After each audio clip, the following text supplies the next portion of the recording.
Hello once again, everybody. Welcome back to the series I'm Turning 30. My name is Mitch, and this is a series where every single week I talk about things from my past, maybe things that might come up in my future, or just general things that interest me. And this week we're going to be talking about different core memories that I remember from my past and things that I think may have affected me in the long run because maybe it felt like it was insignificant at the time, but I still remember it all these years later. So we're going to start at the very beginning of my life, going with the first memory that I ever have, and then going up until maybe my later teenage years, maybe early 20s. Now, again, these are just the events as I remember them, so if somebody sees this video and maybe you're a part of a story or remember something differently, feel free to correct me if that is the case. Now, the exact date with this very first memory that I have is a little bit iffy. I want to say it was around Christmas time, right before I turned 3 years old. So in that case, I would probably be around 2 years and like 8 months, 9 months old, more or less. It was the memory of me getting my very first pet, or at least the very first time I remember getting a pet. I believe that when I was just barely born that we had a cat, but I don't remember her at all. And when I was around 2, 3, we got a dog, and his name was Sprocket. So what I remember about this specific thing, the very first memory that I have that's kind of just locked into my brain, is me and my brother shared a room at the time.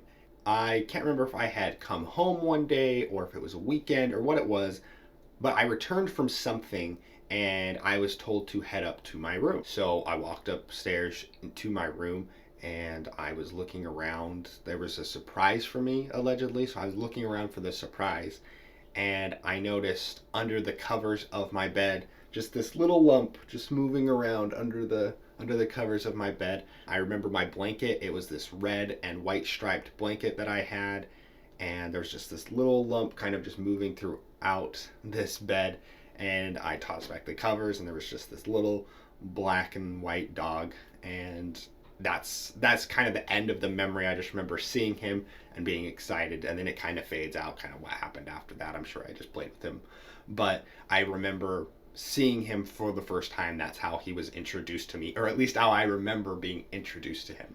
And actually, a lot of you that are watching actually know Sprocket and got to know him in his later years because he lasted through my entire childhood and teenage years up until my early 20s.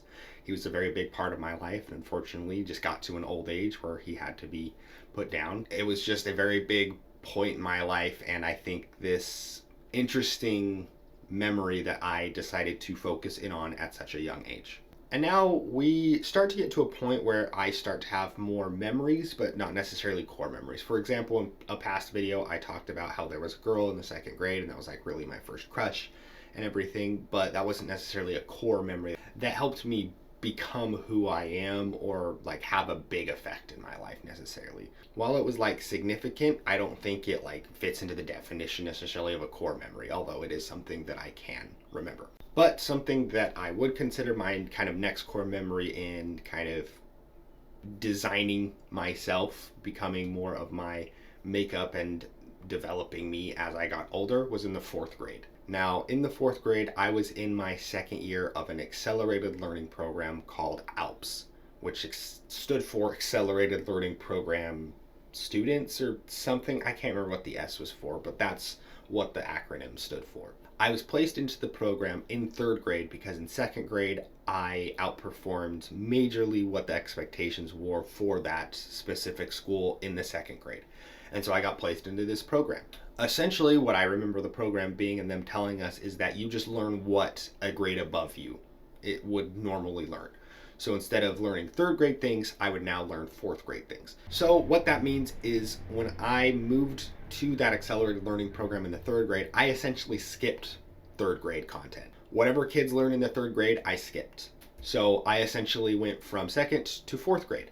Now, obviously, I still had the same amount of schooling years as everybody, was just learning higher content. So third grade, it went pretty normal. It was still school. I, at the time, didn't really mind doing schoolwork because, like I said, I was considered a gifted kid and I could do the schoolwork no problem. I wasn't like the smartest kid in the class by any means, but I could do very well in pretty much any subject. Now, third grade goes well and good. I pass, everything's fine. Again, not the smartest, just kind of average kid, just learning And then we move on to fourth grade. Now, fourth grade is a little bit different, and my parents can tell people this as well because they feel the same way, and I feel like we've talked about it, is the teacher that I had for fourth grade was less than stellar. And this is why this specific moment becomes a core memory. And I am going to put her on blast here because she was old when I was in the fourth grade, and so now she's mega old and could, be... Miss Allen, you sucked. You absolutely sucked. If you ever see this, if you're still even kicking around in 2023 and you see this video, you sucked. Now, I can't point to an exact moment that this would necessarily be a core memory. I just feel like all of fourth grade would essentially be the core memory. And my parents would agree with me. We've talked about it as I grew up, that Miss Allen was a bad teacher. Maybe just for me specifically, but she was not a good teacher to me. After parent-teacher conferences, both of my parents would complain about what they had talked to Miss Allen about and what she said about me and how the class was going. I still remember, and I believe my parents would still remember, that this teacher ruined my outlook on schooling. Again, I can't point to like an exact moment. It was just like the entirety of it and how my outlook towards school changed, because after this year of fourth grade and learning from this teacher, my desire to do schoolwork and study took a nosedive. And that moves me on to fifth grade, which is kind of still another core-ish memory. Fourth, fifth, and sixth grade all have core memories here, but fifth grade was kind of small. So because of this teacher and how it went in the fourth grade, I ended up getting okay-ish grades, but definitely not where I could have been because of how she taught. And I moved to fifth grade and I had a lovely teacher named Miss Gant. Now, Miss Gant did want her students to succeed. And at this point, because we were an accelerated learning program, I was now learning sixth grade content, the final area of elementary school in the fifth grade. I had already changed by that point. I no longer wanted to do schoolwork. I wanted to take the easy way out. I wanted to cheat off of other students. I wanted to not have to work as hard, and I wanted to essentially just get by without doing anything, because what did it matter? Because of the experiences that I had in the fourth grade. And it came to a point in the fifth grade where I just wasn't turning in assignments. I just wasn't doing them. And if I couldn't easily do them, if it was something that required effort, why do them? Because I was just going to get in trouble for doing them anyways, or that was my mindset. Now, like I said earlier, Ms. Gant was very lovely, and at parent-teacher conferences, she calmly talked to my parents and let them know that because of what was happening to me, I was going to have to be taken out of the accelerated learning program because you had to meet a certain grade expectation to be there. So we move on to sixth grade, and I am placed back into a normal setting of students where they are still learning whatever grade they're at's content, which, you guessed it, I got to skip third grade entirely, and I got to repeat sixth grade twice. So all the content that I learned in fifth grade, I again got to learn in sixth grade and essentially just recycle my knowledge. Something else that I want to add in right here and tack on more to like the fourth grade, how terrible it was, is I was not helped so much in the fourth grade that I had to get an English tutor to help me figure out how language arts and grammar and things worked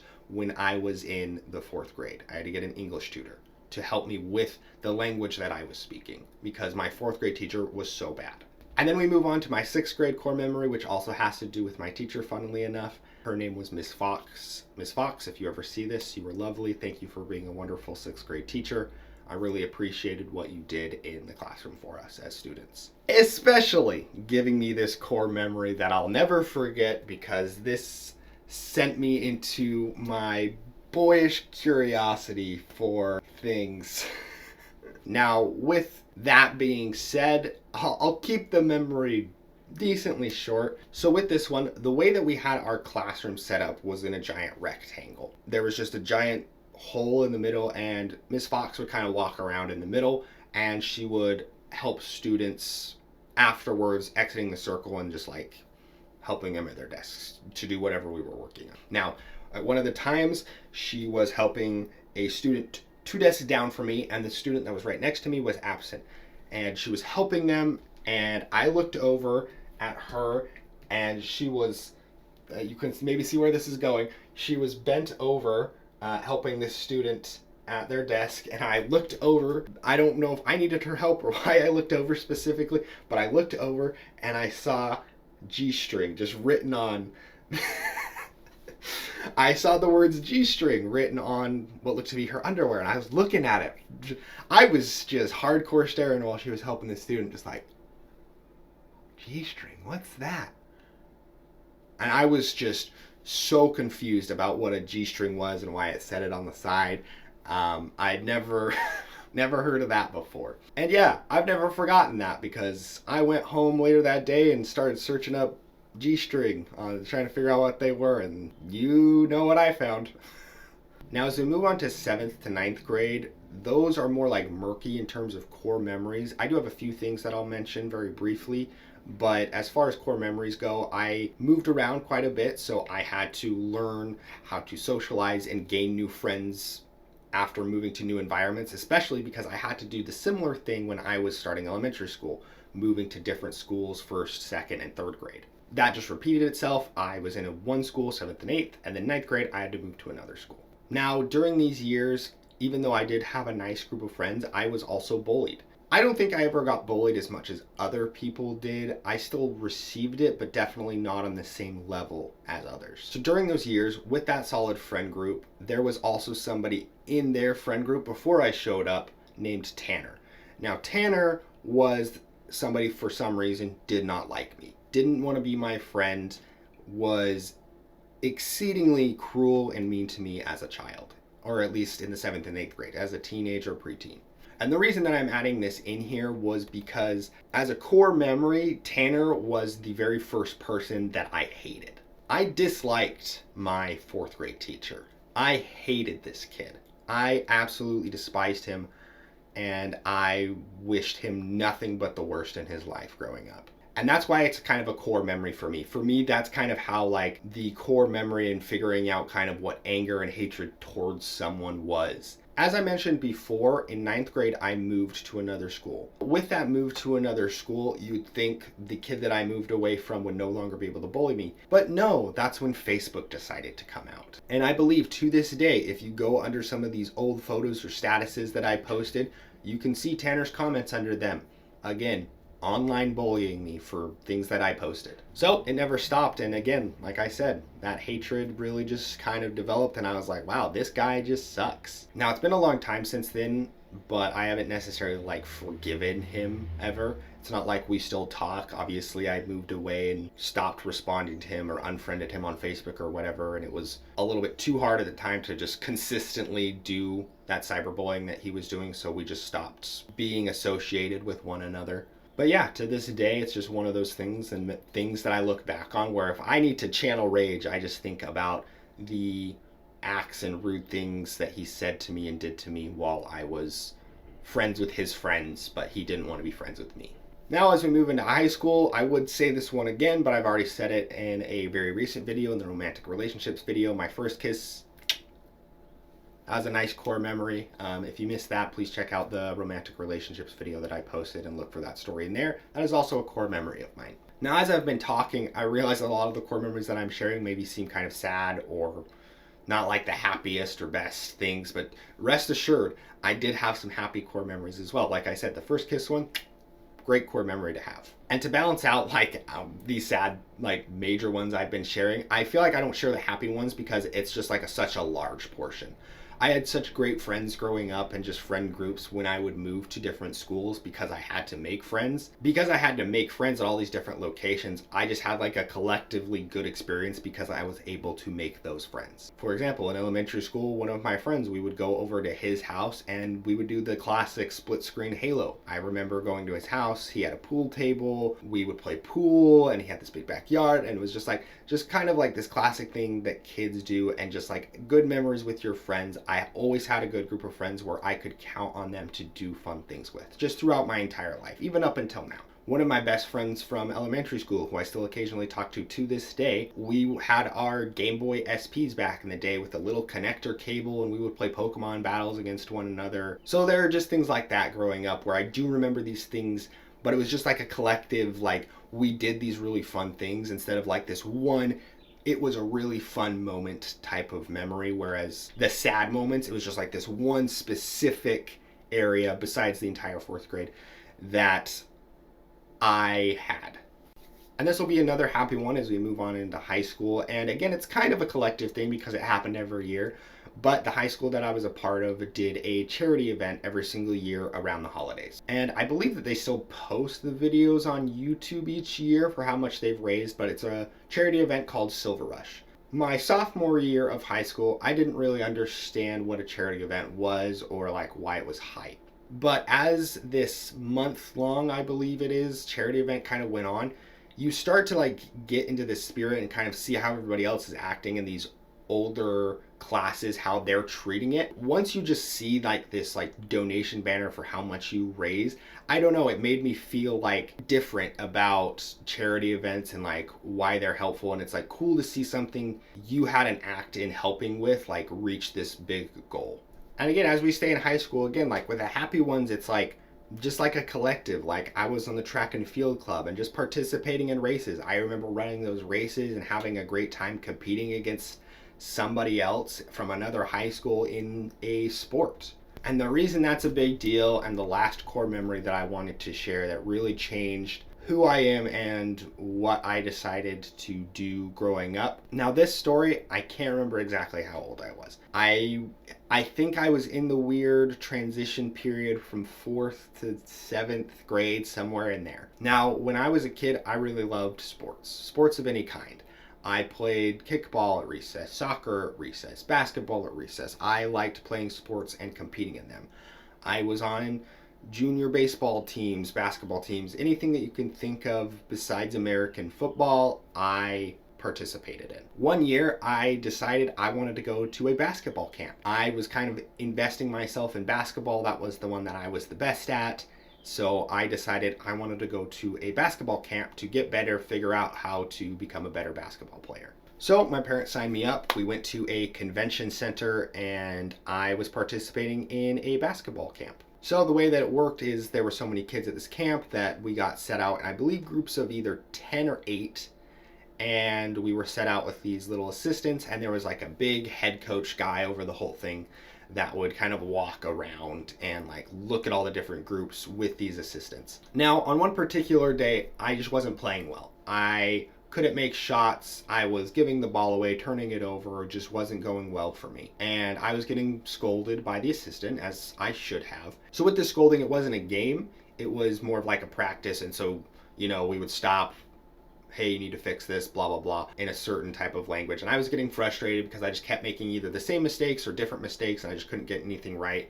And eventually we have a specific time where, hey, you need to go drink water, go to these drinking fountains. Now, this camp was held in like a convention center, school type of area. I can't exactly remember where it was, but I decided to walk over to the water fountain because I was so frustrated. There were some lockers next to this water fountain, and I was either punching them or kicking them, or maybe both. I can't remember. Just like letting my frustration out because I was just so frustrated. I was like lashing out, obviously, and the assistant coach that was helping us told me to stop, and I snapped at them and said something rude to this coach and was having like a yelling match with them. And then the assistant coach that was helping us decided that she had had enough of what I had said to her that day and what I was doing, and went and got the head coach. And this is where it turns into a very sad core memory for me. So I'm sitting in the hallway pouting, being angry, frustrated, and I hear the door to where the gym was slam and fly open, and I turn around and I see this head coach, red in the face, angrily walking over to me. He starts getting in my face, yelling at me, saying who knows what. I can't remember exactly what he says because that wasn't what I remembered, and maybe I would have if he wouldn't have done this other thing to me. But he's yelling at me, saying stuff to me, and whatever he said, I responded with, I don't care, whatever. And after I said that, I saw his face go even more red, and he got closer to my face, was at this point like spitting because of the visceral anger that this man had, and said, say whatever to me again, say whatever to me, like right in my face as a 4th to 7th grader, somewhere like that. And I just looked up at him straight in the eyes and said, whatever. And he grabs my arm and starts dragging me to the front of the building that the entrance was at. Now, this is getting closer to the end of practice, so he drags me out to the front where all of these parents are waiting for their children to pick them up to take them home. My parents were not there yet, but he drags me close to the entrance where these people can see it, throws me on the ground, like, and I'm not talking like toss, like he has my arm and just whoo, and throws me against the ground, and then looks down at me and yells, "You stay right here. You're not welcome back at my camp. Get your mom and dad and have them take you home and never come back." And he's just yelling at me on the ground in front of, like, I would probably say like maybe 5 to 7 parents of other kids that were in the gym. And at this point, I'm, crying because I have just been verbally and physically assaulted by a gentleman much larger and scarier than I obviously was. So he storms back into the gym after doing this, and I am left there on the ground crying. I prop myself up against the lockers, and I have my hands like this, and I'm just crying basically into my lap with my knees up and everything, just so I'm like making myself small and hidden, even though I'm in front of some other people because I just didn't know what to do. Luckily, some of the parents out there were very kind and stuck around with me and comforted me until my own parents showed up. So shout out to you if you're one of those parents and you're watching this. Do you remember a kid getting tossed onto the ground like a rag doll and comforting me until my parents came to pick me up? You're a real homie. I really appreciate it. As I was propping myself up and doing that motion that I mentioned earlier, some of the parents not like yelled, but like spoke loudly to the coach as he was making his way back to the gym, and were like, "Hey, that's not okay. You can't do that to a kid." And he said, "I'm the fucking coach. I can do what I want," and just kept going. So I don't know if they took their kids out afterwards, but there were a couple of parents that kind of comforted me and kind of like obviously spoke to me in a more childlike, friendly manner, and were like, "Hey, it's not okay that he did that. I hope you're okay. We'll let your parents know what happened when they get here. We'll stay here until they show up." I don't remember how much time passed exactly until my parents got there, but eventually they got there, they heard what happened, and I never competed in another sport again. I guess it's not that I didn't compete in any sports ever again, because I eventually did join the track team like I mentioned in high school, but it wasn't the same energy anymore after that moment. I no longer wanted to especially participate in team sports. I had no interest in trying to help a larger group of people do something, because that's what got me in trouble in the first place. And I just completely stopped being on any semblance of any team at all. And so yeah, that was pretty traumatic. But yeah, those are, I think, a good chunk of core memories. There might be other ones that I either glossed over, forgot right now, that I might mention in other future videos. Yeah, that's going to be it for today because I feel like this one's long. But yeah, guys, that's going to be it for today's video. Let me know what you thought of today's video down in the comments down below. Let me know if you have any core memories that you'd like to share. If you haven't subscribed yet and you like kind of these deeper insights into who I am and kind of what happened to me in my life, and maybe you want to hear with how I've dealt with it, subscribe. And if you watch the videos that I post every single week, you can get a deeper insight into who I am, what's made me, maybe how I've gotten over those things, and maybe it'll help you kind of figure out stuff that's happened in your past or will happen in your future. Once again, I appreciate you guys stopping by for the video. It really means the world to me that you guys watch these videos. It's very fun to make and kind of talk about and remember things that maybe I haven't thought about in a long time. But again, I appreciate you so much. Thanks for stopping by, and I'll see you guys in the next one. Later.